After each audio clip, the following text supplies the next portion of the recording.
قل جاء الحق وزاق الباطل قل جاء الحق وزاق الباطل ان الباطل كان زهوقا ثم قال اللہ تعالیٰ فی القرآن المجید والفرقان العظیم بسم اللہ الرحمن الرحیم وَإِن تَعُدُّوا نِعْمَتَ اللَّهِ لَا تُحْصُوهَا صدق اللہ العظیم۔ محترم مرشدین اکرام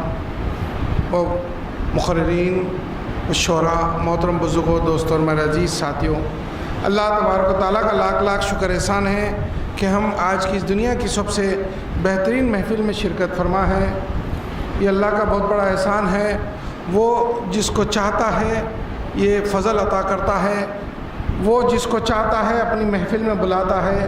محترم سامعین، ابھی آپ کے سامنے جو آیت شریفہ کی تلاوت اس حقیر بندے نے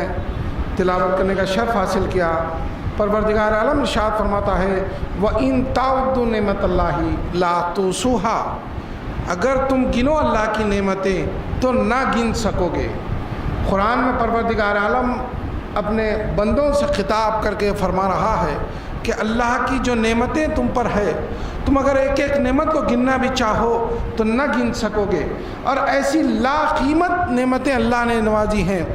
آپ اس کا اندازہ لگائیے کہ انسان کی جو ہے خود ذات پر اگر آپ غور کریں تو آپ کو محسوس ہوگا کہ کتنی نعمتیں اللہ نے صرف ایک انسان کے اندر رکھ دی ہیں۔ آپ کو اللہ نے آنکھیں دی ہیں، یہ آنکھوں کی قدر آپ اس وقت جان سکتے ہیں جب کوئی اگر آپ کو یہ کہے کہ بھائی میں آپ کو 10 لاکھ روپے دینے کے لیے تیار ہوں، کیا آپ یہ 2 آنکھیں دینے کے لیے تیار ہیں؟ تو آپ کہیں گے مجھے 10 لاکھ نہیں چاہیے، یہ 2 آنکھیں میں نہیں دے سکتا۔ تو معلوم یہ ہوا کہ یہ 2 آنکھیں تو کیا 1 لاکھ بھی نہیں، 1 آنکھ بھی نہیں دے سکتا۔ تو پھر معلوم یہ ہوا کہ یہ لا قیمت چیز ہے۔ اگر کوئی شخص یہ کہے کہ میں 1 پہاڑ سونا دینے کے لیے تیار ہوں، آپ یہ اپنی زبان دے دیجئے، تو آپ زبان دینے کے لیے تیار نہیں ہوں گے۔ تو معلوم یہ ہوا کہ یہ زبان بھی لا قیمت ہے۔ اور اگر کوئی یہ کہے کہ ہم دنیا کے فلاں آپ کو چیزیں فلاں جگہ کا بادشاہ بنانے کے لیے تیار ہے، آپ اپنے دونوں ہاتھ دے دیجئے، تو آپ دونوں ہاتھ دینے کے لیے تیار نہیں ہوں گے۔ کوئی بھی کچھ بھی کہے، کچھ بھی قیمت بتا دے اور کہے کہ تمہارے پاؤں دے دو، تو آپ پاؤں دینے کے لیے تیار نہیں ہوں گے۔ تو معلوم یہ ہوا کہ انسان کے اندر خود اللہ تبارک و تعالیٰ نے ایسی لا قیمت جس کا جو ہے اندازہ نہیں کر سکتے، اتنی نعمتوں کو اللہ نے رکھا ہے۔ یہ صرف مختصر انداز میں آپ کے سامنے کہا گیا۔ اللہ تبارک تعالیٰ ارشاد فرماتا ہے وَإِن تَعُدُّوا نِعْمَتَ اللَّهِ لَا تُحْصُوهَا، اگر تم گننا چاہو بھی تو اللہ کی نعمتوں کو نہ گن سکو گے۔ اب آپ دیکھیے نہ صرف جسمانی طور پہ، ایسے اور بھی کئی جو ہے جسمانی جو ہے نعمتوں کو گنایا جا سکتا ہے، مگر جسم سے ہٹ کر بھی آپ دیکھیے کہ یہ جو ہوا جس کو ہم اپنی سانس میں جو ہے زندگی اور موت کے بیچ میں جو ہوا چلتی ہے، الا اللہ تو ہے لا الہ، انہی کے ذریعے ہماری سانس جو آتی ہے اور جاتی ہے، اس جو ہے ہوا کا بھی آپ جو ہے اندازہ لگائیے۔ ان لوگوں سے جا کر پوچھئے جو ہاسپٹل میں پڑے ہیں اور آکسیجن لے رہے ہیں، ان سے پوچھئے کہ آکسیجن لینے کی بھی کتنی قیمت وہ ادا کر رہے ہیں، سانس لینے کی بھی وہ قیمت ادا کر رہے ہیں، اور ہم بغیر قیمت کے بے حساب سانس لے رہے ہیں۔ یہ اللہ کی بہت بڑی نعمت ہے۔ پانی کو دیکھیے، جس کے پاس پانی نہیں ہے آپ جا کر ان سے پوچھئے 1 گلاس پانی کی کیا قدر ہے، تو آپ کو پتہ چلے گا کہ جس پانی کو آپ گھڑوں کے حساب سے 8-10 گھڑے تو پانی نہانے میں لگا دیتے ہیں، وہاں 1 گلاس پانی کی قیمت کا کیا جو ہے اندازہ ہے۔ یہ اللہ کا ہم پر کتنا بڑا احسان ہے۔ اللہ تبارک تعالیٰ فرماتے ہیں وَإِن تَعُدُّوا نِعْمَتَ اللَّهِ لَا تُحْصُوهَا، اگر تم گننا بھی چاہو اللہ کی نعمتوں کو تو نہ گن سکو گے۔ اسی اعتبار سے ایک ایک چیز کو آپ اٹھا کر دیکھیے کہ ہم یہ سمجھ رہے ہیں کہ مرنے کے بعد جنت ہے، لیکن اگر ان چیزوں کو نکالا جائے تو آپ یہ محسوس کریں گے کہ ہم جن نعمتوں کا آج استعمال کر رہے ہیں یہی ہمارے لیے جنت ہے، یہی ہمارے لیے لا قیمت ہے۔ اللہ کا جو ہے جو انعامات ہے، جو اکرامات ہے، اس کا ہم جو ہے بے شمار جو اللہ کی نعمتیں ہیں اس کا ہم حساب نہیں لگا سکتے، نہ اس کو گن سکتے ہیں۔ اللہ تبارک تعالیٰ چیلنج کر رہے ہیں کہ اگر تم گننا چاہو بھی تو اللہ کی نعمتوں کو تم گن نہیں سکتے۔ وَإِن تَعُدُّوا نِعْمَتَ اللَّهِ لَا تُحْصُوهَا۔ محترم سامعین، اب آپ اس کے ساتھ ساتھ دیکھیے اللہ تبارک تعالیٰ نے یوں ہی تھوڑے سی ہی آپ کے سامنے نعمتیں نہیں رکھ دیا، بلکہ جو ہے ایک امتوں میں سے ایک ایسی امت کو پیدا فرمایا جو اس کے پسندیدہ امت ہے، پسندیدہ جو ہے نبی کی امت بنایا۔ پھر اس میں سے اللہ تبارک تعالیٰ نے اور لوگوں کو چنا اور خاص لوگوں کو بنایا، ہم کو مہدوی بنایا۔ یہ اللہ کا کرم ہے کہ پروردگار عالم نے جو ہے امت میں سے جو ہے مہدوی بنایا۔ اس کا تو ایسا احسان ہے کہ زندگی بھر ہم سجدے میں رہے تو بھی ہم جو ہے اس کا حق ادا نہیں کر سکتے۔ محترم سامعین، اس کے ساتھ ساتھ اب آپ دیکھیے کہ پروردگار عالم نے پھر جو ہے مصدق مہدی موعود علیہ السلام ہی نہیں بنایا، بلکہ ہمارے ساتھ امت محمدی میں ہم کو جو 12 مہینے عطا فرمائے، اس میں سے ایک مہینہ ایسا عطا فرمایا جس میں سارا مہینہ اللہ کی برکت ہی برکت ہے۔ پھر ہر لمحہ جو ہے اللہ کی رحمت ہے، ہر لمحہ تمہارے لیے مغفرت کے دروازے کھلے ہیں، ہر لمحہ تمہارے لیے دوزخ کی آگ سے بچنے کے موقع عنایت فرمائے گئے۔ اللہ کی نعمتوں کا ایسا شمار ہے کہ ہم اگر گننا بھی چاہے، ساری دنیا مل کر اگر گننا چاہے تو اللہ کی نعمتوں کا جو ہے شمار نہیں کر سکتے۔ پروردگار عالم یہ چیلنج کرتے ہیں بندوں کو کہ میں نے تم کو جو جو نعمتیں دی ہے تم اس کو اگر گننا بھی چاہو تو نہیں گن سکتے، تو بھلا بتاؤ جس نے ہم کو بے حساب نعمتیں عطا فرمائی، کیا ہم اس کو بھول سکتے ہیں؟ کیا یہ ممکن ہے کہ ہم ایسی جو ہے ذات کو بھول جائے جو ہر لمحہ ہم پر عنایتیں ہی عنایتیں، برکتیں ہی برکتیں اور نعمتیں ہی نعمتیں لٹا رہا ہے؟ وہ یہ کہہ رہا ہے کہ ہے کوئی بندہ جو میری نعمتوں کو حاصل کر لے تو وہ آئے، اس مقدس مہینے سے ہم کو فیضیاب ہونے کا موقع عنایت فرمایا۔ یہ اللہ کا بہت بڑا احسان ہے، یہ اللہ کی نعمت ہے جس کا ہم شمار نہیں کر سکتے، جس کا ہم احسان جو ہے چکا نہیں سکتے، رتی برابر احسان نہیں چکا سکتے۔ اب اس کے بدلے میں اللہ اگر کچھ چاہتا ہے بندوں سے تو وہ یہی چاہتا ہے کہ فَاذْكُرُونِي أَذْكُرُكُمْ، تم مجھے یاد کرو میں تم کو یاد کروں گا۔ یہ اللہ کا بہت بڑا احسان ہے۔ اللہ تبارک تعالیٰ چاہتا ہے کہ لے لو میری جتنی نعمتیں تم جو ہے لوٹ سکتے ہو لوٹ لو، میری جتنی برکتیں تم حاصل کر سکتے ہو کر لو، مگر اس کے بدلے میں صرف یہی ہے کہ تم مجھے بھولنا نہیں۔ اور یہی پیغام رسول اکرم صلی اللہ علیہ وسلم نے دیا، اور یہی پیغام مہدی موعود علیہ السلام نے دیا۔ فرمایا اپنے بیٹے کو جب وہ قصب کے لیے اجازت مانگ رہے تھے تو آپ نے یہ نہیں کہا کہ تم کہیں بھی رہو مجھے خط بھیجنا، اطلاع دینا، یہ سب کچھ آپ نے نہیں فرمایا۔ آپ نے یہ نہیں کہا کہ جاتے جاتے توشہ لے جاؤ، کھانے پینے کے لیے روٹیاں لے جاؤ، آپ نے یہ نہیں فرمایا، بلکہ اگر کچھ پیغام دیا تو وہ یہی دیا کہ ہر جا کے باشد بیاد خدا باشد، جہاں کہیں رہو خدا کی یاد میں رہو، کیونکہ مہدی موعود علیہ السلام جانتے تھے کہ خدا کی یاد میں رہنا ہی تمہارا توشہ ہے، خدا کی یاد میں رہنا ہی تمہارا امام زمین ہے، خدا کی یاد میں رہنا ہی تمہاری حفاظت ہوگی۔ محترم سامعین، آج اب یہ رحمت کا دہا چل رہا ہے۔ اس رحمت کے عنوان پر حضرت پیر و مرشد سید محمد عاصم فرید اسحاقی صاحب ہم کو خطاب فرمائیں گے،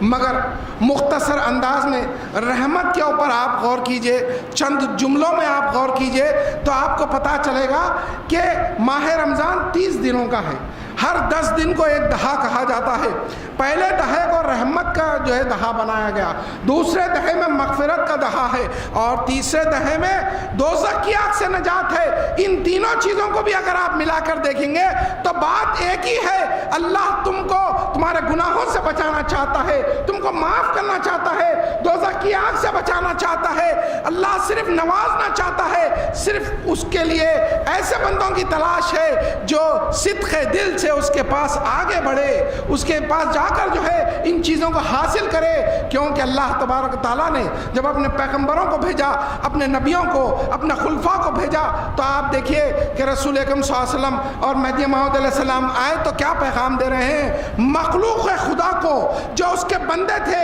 جو اس کو بھول کر دنیا میں جو ہے ملوث ہو گئے تھے، جو اس کو بھول کر دنیا کے محبت میں چلے گئے تھے، ان کو یہ پیغام ان لوگوں نے دیا اور یہ مثال دے کر بتایا کہ دیکھو ایک آدمی 20-30 سال جو ہے اپنے گھر والوں سے دور رہ کر دوسرے ملک میں جا کر محنت کرتا ہے، مال و متاع کماتا ہے، کتنا کی جو ہے روپیہ کماتا ہے، زیور کماتا ہے، سب جو ہے کپڑے کماتا ہے، دنیا کی چیزیں کماتا ہے، اور جب وہ واپس آ رہا ہوتا ہے ریگستان سے گزرتا ہے، اونٹ پر اس نے 30 سال کی پوری محنت کے پیسے جمع کیے ہوئے مال و متاع اونٹ پر بن لیے، اور ریگستان سے ہوتے ہوئے اپنے ملک کو آ رہا تھا، راستے میں اس کو نیند آئی اور وہ تھوڑی دیر کے لیے سو گیا۔ جب اٹھ کر دیکھتا ہے تو اس کا جو اونٹ جو اس کی جو ہے 30 سال کی جو ہے کمائی ہوئی متاع لیا ہوا کھڑا تھا، اب وہ غائب ہے۔ وہ اونٹ جو 30 سال کی جو ہے پورے اس کے پیسے اس اونٹ پر لدے ہوئے تھے، اب وہ اونٹ غائب ہے۔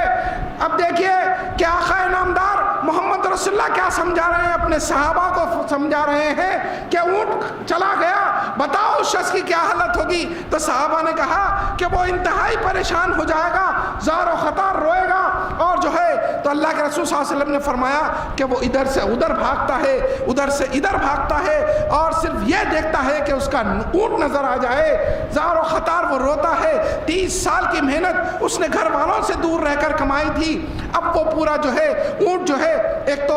وہ جو سفر کے لیے جو ہے آسانی تھی وہ سفر بھی چلا گیا، وہ آسانی بھی چلے گئی، اب جو ہے مشکل میں آ گیا، اور پورا مال و متاع بھی چلے گیا۔ وہ پریشان حال ڈھونڈتے ڈھونڈتے ایک مقام پر سو جاتا ہے۔ پھر جب اس کی آنکھ کھلتی ہے تو وہ کیا دیکھتا ہے کہ جو اونٹ اس کا کھو گیا تھا وہ بازو کھڑا ہے اور پورا مال و متاع اس کے ساتھ ہے۔ تو اللہ کے رسول صلی اللہ علیہ وسلم پوچھتے ہیں صحابہ سے کہ بتاؤ اس شخص کو کتنی خوشی ہوگی؟ تو سب نے کہا کہ بے انتہا اس کو خوشی ہوگی۔ تو اللہ کے رسول صلی اللہ علیہ وسلم نے فرمایا اسی طرح جو بندہ اللہ کی طرف لوٹ کر آتا ہے اس کو بھی اتنی ہی خوشی ہوتی ہے، بلکہ اس سے زیادہ خوشی ہوتی ہے فرماتے ہیں۔ اور پھر اللہ کے رسول صلی اللہ علیہ وسلم نے فرمایا کہ جو بندہ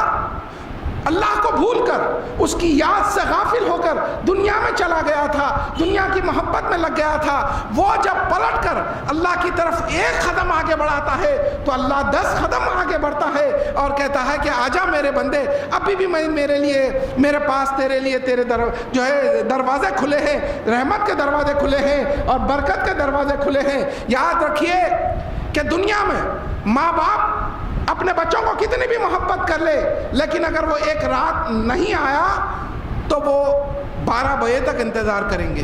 1 بجے تک، 2 بجے تک یا 3 بجے تک انتظار کریں گے، اس کے بعد وہ دروازہ بند کر لیں گے کہ شاید اب بچہ نہیں آئے گا۔ لیکن پروردگار عالم کا در وہ در ہے جو 24 گھنٹے کھلا ہوتا ہے، آپ کبھی بھی اس کی بارگاہ میں جا سکتے ہیں، کبھی بھی جو ہے اس سے جو ہے جو چاہے اپنے لیے مانگ سکتے ہیں، وہ رحمتیں لٹانے کے لیے تیار ہے۔ محترم سامعین، اس کے در کو نہ چھوڑو، یہ وہ در ہے جہاں پر مانگنے پر آپ کی آبرو نہیں جاتی، آپ کی عزت نہیں جاتی۔ اللہ کے رسول صلی اللہ علیہ وسلم نے فرمایا کہ تم عبادت بھی کرو تو ایسی کرو کہ اس میں دعا مانگو، کیونکہ بغیر دعا کے جو عبادت ہے وہ بغیر مغز کا پھل ہے۔ تو یاد رکھو عبادت بھی اس لیے دی گئی کہ تم جو ہے اللہ سے دعا کر سکو، تم کو نوازا جائے، تم کو عطا کیا جائے، تم کو دیا جائے۔ یہی وجہ ہے کہ اللہ نے یہ چیلنج کیا کہ وَإِن تَعُدُّوا نِعْمَتَ اللَّهِ لَا تُحْصُوهَا، اگر تم گننا بھی چاہو اللہ کی نعمتیں تو نہ گن سکو گے۔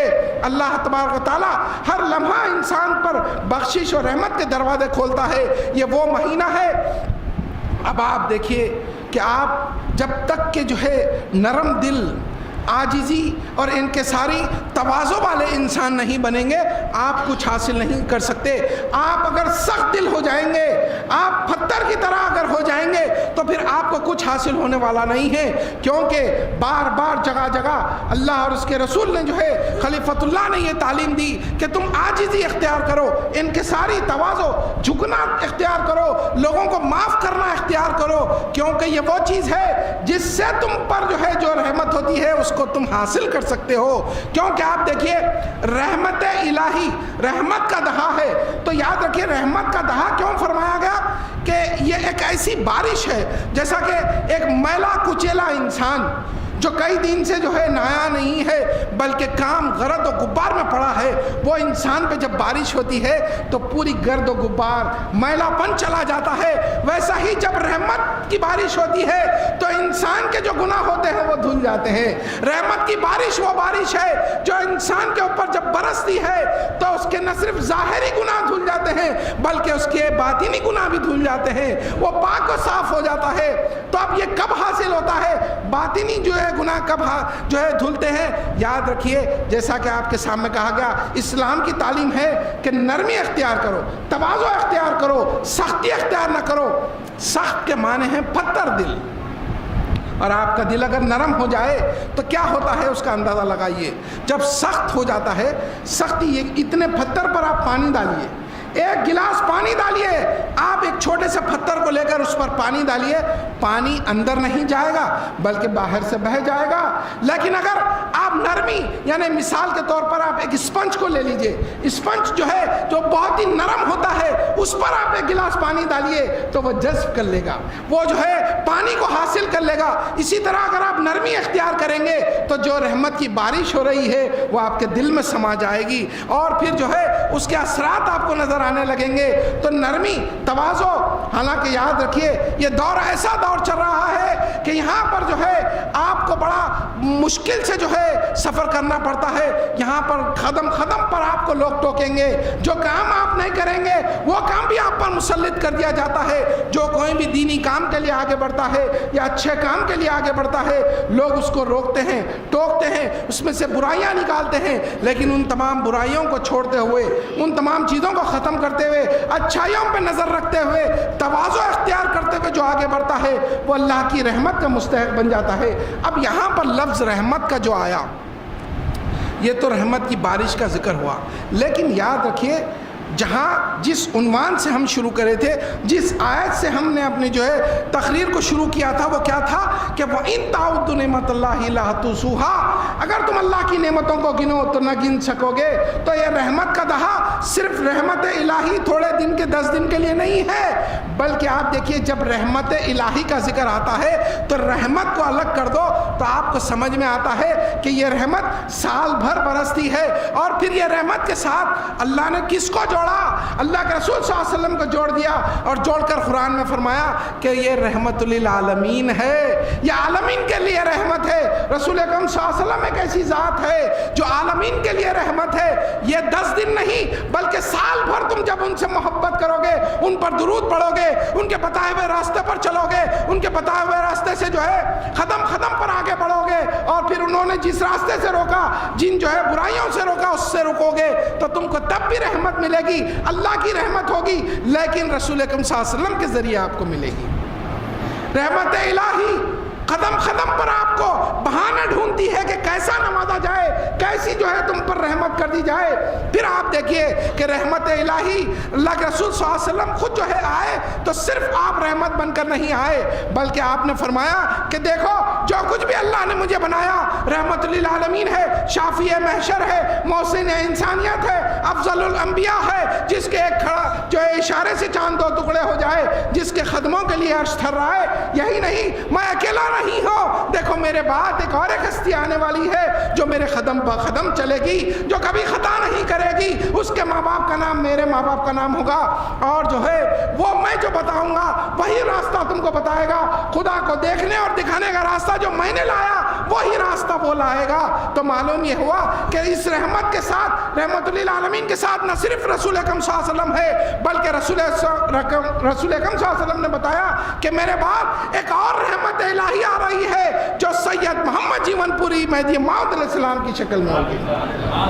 محترم سامعین، اس کے ساتھ ساتھ مہدی موعود علیہ السلام نے فرمایا کہ دیکھو نہ صرف رسول اکرم صلی اللہ علیہ وسلم تک رحمت باقی رہ گئی، نہ صرف بندے تک رحمت باقی رہے گی، بلکہ اگر تم کو قیامت تک آنے والے مہدویوں کو آپ نے بتایا کہ دیکھو اگر تم کو قدم قدم پر اللہ کی رحمت حاصل کرنا ہے تو رحمت حاصل کرنے کا جو طریقہ ہے وہ یہی ہے کہ تم دن رات اس کو یاد کرو، فَاذْكُرُونِي أَذْكُرُكُمْ، تم مجھے یاد کرو میں تم کو یاد کروں گا۔ تو جب بندہ اللہ کو یاد کرتا ہے تو وہ تواضع اختیار کرتا ہے، عاجزی انکساری اس میں آ جاتی ہے، تو پھر ایسے میں جو ہے بندہ ایسا ہو جاتا ہے کہ قدم قدم پر، جیسے آپ کے سامنے ابھی اس اخیر بندے نے کہا کہ اسپنج کی طرح اگر آپ نرم ہو جائیں گے تو آپ پر پانی جب پڑے گا، رحمت کی بارش ہوگی تو وہ رحمت تم حاصل کرتے جاؤ گے۔ تو اس اعتبار سے ہم کو چاہیے کہ نرمی اختیار کرے، اور یہ روزوں کو جو ہے پروردگار عالم نے روزے رکھنے کا حکم یہی وجہ سے دیا، کیونکہ آپ دیکھیے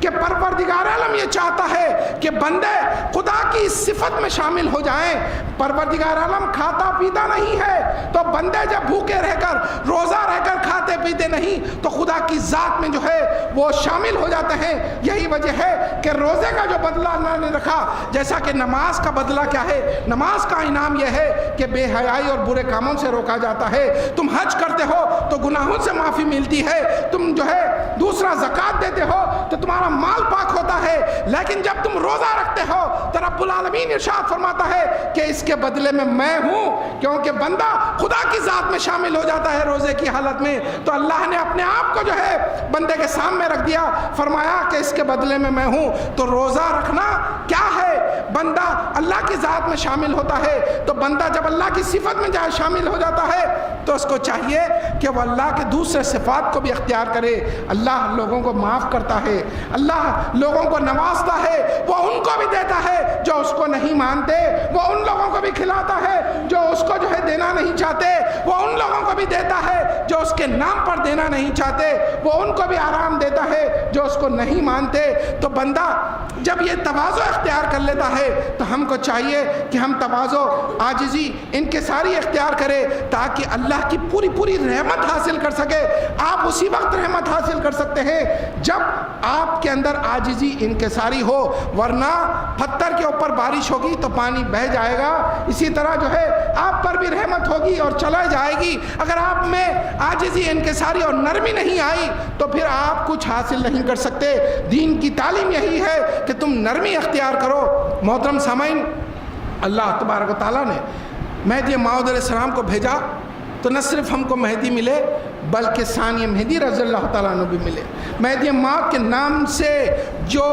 جڑی ہوئی شخصیت ہے، ثانی مہدی جس کا لقب ہے، وہ بھی ہم کو ملے۔ تو ان کے سامنے ان کی جو سیرت ہے اس میں کہ ایک واقعے کو لے کر میں اپنی جگہ لوں گا، آپ کے سامنے بتانا چاہتا ہوں کہ اللہ نے جتنا سب کچھ نوازا تھا، ثانی مہدی رضی اللہ تعالیٰ عنہ کے جو القابات ہے، آپ کے مقام و مرتبے ہے، قربت خدا بندی ہے، یہ ایک بڑی فہرست ہے۔ اگر اس کو گنا جائے تو پھر اور کافی وقت لگ جائے گا۔ مختصر انداز میں یہ اخیر بندہ یہ بتانا چاہتا ہے کہ پروردگار عالم نے نہ صرف مہدی موعود کو بھیجا بلکہ جب ثانی مہدی رضی اللہ تعالیٰ عنہ کو بھیجا تو فرمایا کہ یہ ازل میں جو ہے اس مقام پر تھے کہ جس کا نام میرے حبیب کا نام جو عرش پر ہے وہ نام ہوگا، جس کا کردار ایسا ہوگا کہ اگر تم کو میں مہدی موعود نہ بناتا تب بھی یہ اسی مقام پر پہنچتے۔ خدا کو دیکھنے اور دکھانے والی ہستی ہوتی تو اب ایسی ہستی اتنے بڑے بڑے مقامات لے کر آئی تو کیوں جو ہے آپ کو یہ القابات ملے، کیوں ایسی قربت خداوندی ملی؟ صرف اس واسطے کہ آپ میں عاجزی اور انکساری تھی۔ اب یہی پھر بات پلٹ کے آ رہی ہے اس عنوان پر، وَإِن تَعُدُّوا نِعْمَتَ اللَّهِ لَا تُحْصُوهَا، اگر تم گننا چاہو بھی اللہ کی نعمتیں تو نہ گن سکو گے۔ تو یہ نعمتیں کب تم جو ہے حاصل کر سکتے ہو؟ جب تم میں عاجزی اور انکساری ہوگی، سخت دل ہوگے تو پھر جو ہے تم کو کچھ حاصل نہیں ہو سکتا، تم میں کوئی چیز سما نہیں سکتی، کوئی چیز جذب نہیں کر سکتی۔ تو اب آپ یاد رکھیے کہ ثانی مہدی رضی اللہ تعالیٰ عنہ کا کردار کو آپ جس جو ہے دائرے میں رہتے تھے، دائرے میں 100 گھر ہیں، 100 جو ہے جھوپڑیاں ہیں، 100 حجرے ہیں، ایسی زوروں سے بارش ہوئی کہ سب حجرے گر گئے، ایک حجرہ باقی رہ گیا، ثانی مہدی رضی اللہ تعالیٰ عنہ کا حجرہ باقی رہ گیا۔ تمام کے حجرے گر گئے۔ ثانی مہدی رضی اللہ تعالیٰ عنہ نے دیکھا کہ سب بھائیوں کے حجرے گر گئے، سب کا سامان بہہ گیا، سب کے گھروں پر مصیبت آ گئی، پریشانی آ گئی، سب کا سامان لٹ گیا، بک گیا، خراب ہو گیا۔ آپ کا حجرہ صحیح سلامت ہے. واقعے کو یہیں پر روک دیجئے. اب آپ سوچئے اگر ان کی جگہ ہم ہوتے, ہم جیسے جو ہے گناہگار ہوتے تو ہم کیا سوچتے؟ دیکھیں فلاں نے میرے تعلق سے یہ کہا تھا, آج اس کے گھر پہ مصیبت آئی. فلاں نے جو ہے یہ کام کیا تھا, اس نے اتنا مال جو کمایا تھا برائی سے کمایا تھا. فلاں نے ایسا کیا تھا, فلاں نے ایسا کیا تھا, اس کے گھر پر مصیبت آئی, اس کا گھر بہ گیا, اس کا گھر ٹوٹ گیا. ہم یہ کہنا شروع کر دیتے. لیکن قربان جائیے ہمارے اور آپ کے آقا ثانیہ مہدی رضی اللہ تعالیٰ عنہ پر آپ فوراً سجدے میں گرتے ہیں اور بارگاہ الہی میں دعا کرتے ہیں کہ یا اللہ میرے بھی گھر کو گرا دے, میرے بھی حجرے کو ڈھا دے, تاکہ میں ان کے ساتھ مصیبت میں شامل ہو جاؤں. یہ ہے سیرت ثانیہ مہدی رضی اللہ تعالیٰ کی. یہ ہے عاجزی اور انکساری کہ اپنے آپ کو کسی کی مصیبت میں شامل کر لینا, کسی کے جو ہے پریشان وقت میں اپنے آپ کو شامل کر لینا. آپ یاد رکھیے کہ ہم اگر جو ہے اس کے ساتھ اس مصیبت میں شامل نہیں ہو سکتے تو کم از کم اتنا تو کر سکتے ہیں کہ مصیبت زدہ بھائی کی مدد کر دیں, اس کے جو ہے خدمت کر دے. کم از کم تانا مارنے سے بہتر ہے کہ تم جا کر اس کی پریشانی کو دور کر دو, اس کی مصیبت کو دور کر دو. اور حضرت ثانیہ مہدی رضی اللہ تعالیٰ عنہ کو یاد کرتے ہوئے کہ آپ کی سیرت یہ ہے کہ پریشان زدہ لوگوں کے ساتھ اپنے آپ کو شامل کر لو, تو ان کے گھر جا کر ان کی اس پریشانی کو دور کر دو. یاد رکھو حدیث شریف میں آیا ہے کہ اگر کوئی کسی کی پریشانی کو دیکھ کر دل میں یہ سوچے کہ اس کے اوپر مصیبت آئی, میں اچھا نیک انسان ہوں, تو حدیث میں آیا ہے رسول اکرم صلی اللہ علیہ وسلم نے فرمایا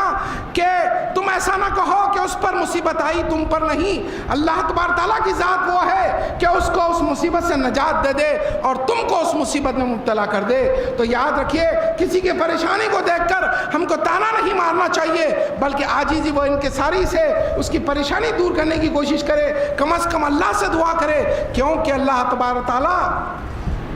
دو قسم سے پریشانیاں ڈالتا ہے, ایک تو آزمائش کے طور پر ہوتی ہے اور ایک سزا کے طور پر ہوتی ہے. تو پھر اگر وہ آزمائش کے طور پر ہے تو اس کا تو امتحان ہو رہا ہے, اگر تم اس کی جو ہے مدد کرو گے, خدمت کرو گے, تو اللہ تبارک تعالیٰ تم پر بھی رحمت کرے گا. جیسا کہ یہ رحمت کا دہا چل رہا ہے, رحمت حاصل کرنے کے لیے عاجزی و انکساری اختیار کرنا چاہیے. اور پھر سزا کے طور پر ایک عذاب ہوتا ہے کہ بندہ جب گناہوں سے جو ہے آگے نکل جاتا ہے, اللہ کے بتائے ہوئے نشانیوں کو دیکھتے ہوئے بھی جب گناہ پہ گناہ کرتا ہے تو اس کو تھوڑی دیر کے لیے عذاب دیا جاتا ہے تاکہ وہ کم از کم اب تو بھی جو ہے اللہ کی طرف پلٹ کر آ جائے اور اللہ کی رحمت کو حاصل کر لے. محترم سامعین, چونکہ جو ہے مہمان مقرر کا وقت ہو چکا ہے, آئندہ اتوار کو آپ کے سامنے اسی ماہ رمضان کی فضیلتیں, برکتیں, رحمتیں, مغفرتیں آپ کے سامنے پیش کی جائیں گی کہ یہ کیا کیا جو ہے اللہ کے انعامات ہے.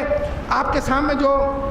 عنوان لے کر حضرت سید محمد عاصم فرید اسحاقی صاحب آ رہے ہیں وہ رحمت الہی ہے. یہ ایک ایسا عنوان ہے جس کو ہمارے لیے بہت ضروری ہے اس کو حاصل کرنا. یہ کیا ہے رحمت الہی اور کیسا حاصل کرنا ہے, پیر و مرشد آپ کو سمجھائیں گے. اور انشاءاللہ آئندہ اتوار کو بھدراوتی سے, کرناٹک سے حضرت سید ولی شامیہ صاحب یہاں پر آ رہے ہیں, وہ مغفرت کے عنوان پر ہم کو مخاطب فرمائیں گے. ادارہ تنظیم مہدویہ نہ صرف چنچل گڑھا اور مشراباد کے مقررین کو دعوت دیتا ہے خطاب کے لیے, بلکہ جو ہے ہندوستان کے کئی جو ہے علاقوں سے جو ہے مقررین کو بلا کر آپ کے سامنے بہترین سے بہترین عنوان پر تقاریر کی جاتی ہے. آپ سے خواہش یہ ہے کہ نہ صرف آپ آئیں بلکہ ہر آپ کے چاہنے والے بھائی اور دوست کو یہاں پر لائیں, کیونکہ محبت کا تقاضا یہی ہے کہ اگر آپ جس سے محبت کرتے ہیں تو اچھی محفل میں ان کو لے جائیں, اچھی چیزیں ان کو سکھائیں. تو آپ کے سامنے میں جو ہے حضرت پیر و مرشد کو جو مہمان مقرر ہے ان کو دعوت دیتا ہوں کہ آئیں اور ہم سب کو مخاطب فرمائیں.